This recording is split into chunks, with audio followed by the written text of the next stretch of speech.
हातकणंगले तालुक्यातील आळते रामलिंग रस्त्यावर अनिल मालपाणी यांचा पत्रावळी तयार करण्याचा कारखाना आहे। या ठिकाणी 700 ते 800 महिला काम करतात। या कारखान्यात आज दुपारी 11:30च्या सुमारास बॉयलरमध्ये गळती होऊन आग लागली। बघता बघता या आगीने रौद्ररूप धारण केलं। या आगीच्या धुराचे लोट 4 ते 5 किलोमीटरपर्यंत दिसून येत होते। आग लागताच तिथं काम करणाऱ्या सर्व कामगारांना बाहेर जाण्याचं सांगण्यात आलं। आगीची माहिती अग्निशमन दलाला देण्यात आली। कोल्हापूर, इचलकरंजी, जयसिंगपूर, शरद साखर कारखाना, पंचगंगा साखर कारखाना इथून अग्निशमन दलाच्या गाड्या दाखल झाल्या। आगीवर नियंत्रण मिळवण्यास सुरुवात झाली। घटनास्थळी बघ्यांनी मोठी गर्दी केली होती। आपल्या डोळ्यासमोर कारखाना जळताना पाहून महिला कामगारांना अश्रू अनावर झाले होते। आगीवर नियंत्रण मिळवण्यात बऱ्याच वेळानं यश आलं।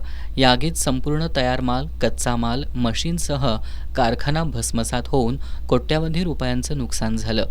या घटनेची नोंद हातकणंगले पोलीस ठाण्यात झाली आहे।